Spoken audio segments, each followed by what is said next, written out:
I love Star Wars, and recently I have been reviewing the new Mandalorian TV show, so I figured why not review episode 9. Hey guys, welcome back to the channel for my review of The Rise of Skywalker.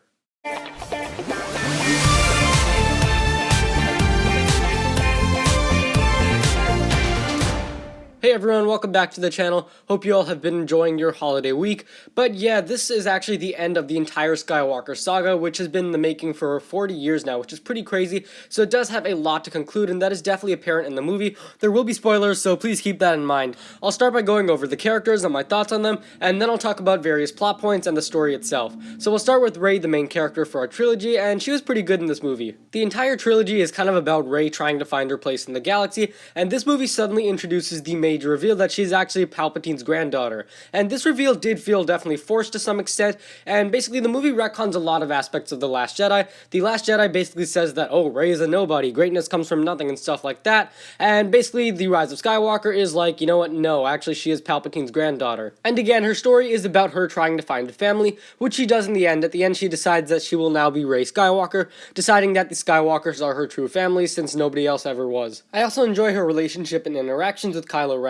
And speaking of him, Kylo Ren was also pretty good in this movie, and I think they handled his redemption really nicely. And redemption actually happens midway through the movie for him, as opposed to Darth Vader, who redeems and then dies right away. Kylo Ren actually gets some more time as a good guy, which I thought was a nice move on Disney's part. But yeah, this dynamic between Rey and Kylo is definitely the main highlight of the sequel trilogy, and it did a really good job with that. Finn had a lot of potential in the first movie and a pretty good character arc, but unfortunately the main thing he does in this movie is scream Rey. It is implied though that he is force sensitive, and J.J. Abrams says that that was what he was going to tell Rey, and it's really a shame that this wasn't expanded on more because this could have been a great story. I hated Poe in The Last Jedi, and this movie is definitely a big upgrade over that, but ultimately I find myself asking what the point of Poe's character even is. I just never really found anything that amazing about his character, and he's just always been pretty boring in general, and he still is in this movie. He's not awful compared to The Last Jedi, but still, I don't really see anything that amazing about his character, and I never really have. Chewie is an awesome character, and he definitely is in this movie, although I really didn't like the whole fake Chewbacca death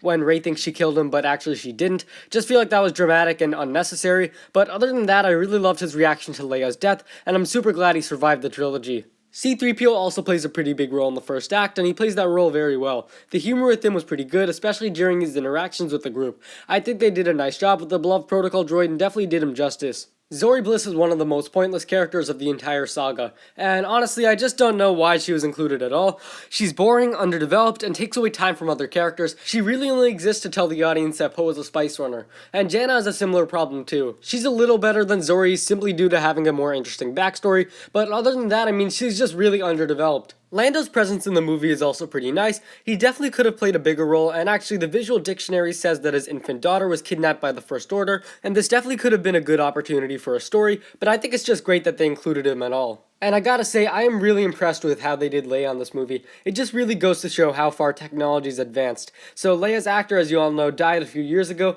and that was before they had filmed anything for this movie, but they pretty much brought her back to life using old footage of her. It's not perfect, and yeah, some of her lines do feel a little bit unnatural, but all in all, I think they did a good job with her, and they handled her death scene very nicely too. And also I like that the movie touched upon her Jedi training, which I think was a nice little aspect to include in there. Hux got treated pretty poorly in this trilogy, and the first movie treated him well, but then The Last Jedi makes him comic relief, and in episode 9, somehow he's helping the Resistance. When that reveal was presented on screen, our entire audience in the theater started laughing, and yeah, that's how you know that The Last Jedi pretty much screwed him over. And then Hux gets shot by Pryde, and that's the end of him. And speaking of Pryde, Pryde is a fine character, nothing special. He's intimidating enough, and I think he plays the general role pretty well, and to me, I think he's definitely what Hux could have been, so yeah, I mean, I think Pryde was good enough.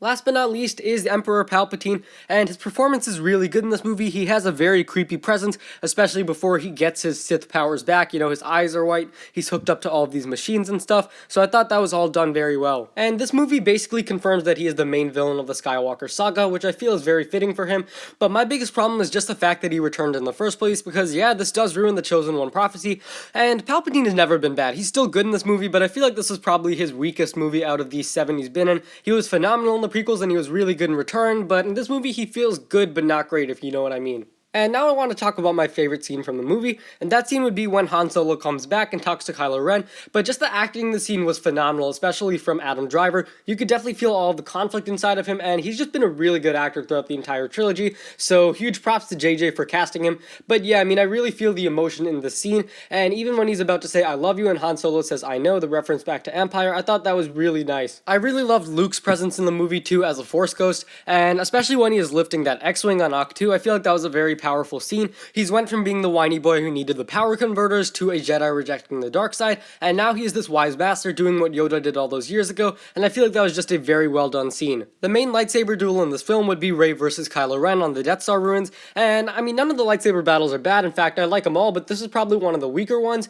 I did, however, love the Force duel from earlier on in the movie when Rey was in Kylo's quarters, and I think this idea of the Force bond is really good, and I'm really glad that JJ decided to keep this going in the movie. It's probably the only thing from The Last Jedi that he didn't retcon, but I think the idea all in all is very well crafted and it's executed well in all of these movies. And speaking of the retcons, a lot from The Last Jedi gets retconned in this movie, and some of it is good, but I feel like a lot of it is just unnecessary, like the Rey's parents stuff. Suddenly Rey's Palpatine's granddaughter, in contrast to The Last Jedi that claims that Rey is actually a nobody, and I feel like a lot of these were unnecessary, and it probably would have had a greater impact had it just been revealed in The Last Jedi, you know, like the Rey Palpatine granddaughter reveal. It didn't really feel like there was too much surprise or weight to that. It just felt like, oh, JJ's trying to please the audience. And then there's also Rose, who gets written out of the movie, basically, and I did not like Rose in The Last Jedi. She just felt very pointless of a character, but that doesn't mean she shouldn't have been in the film. She still should have returned in this film, and just the point that Jannah and Zori exist as characters and are very underdeveloped and boring, yeah, really, this movie should have had more of Rose and less of those new characters,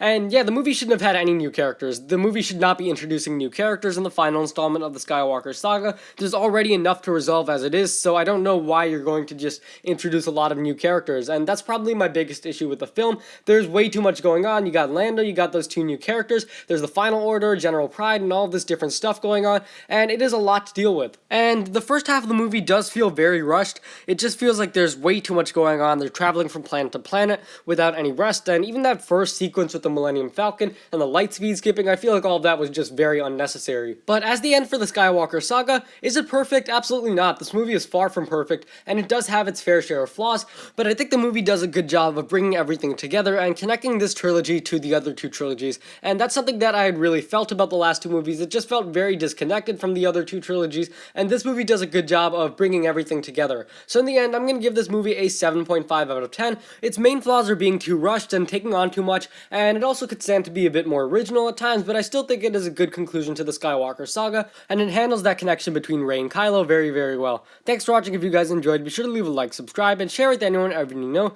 Let me know what you guys thought of Star Wars Episode 9, The Rise of Skywalker, and I will see you next time.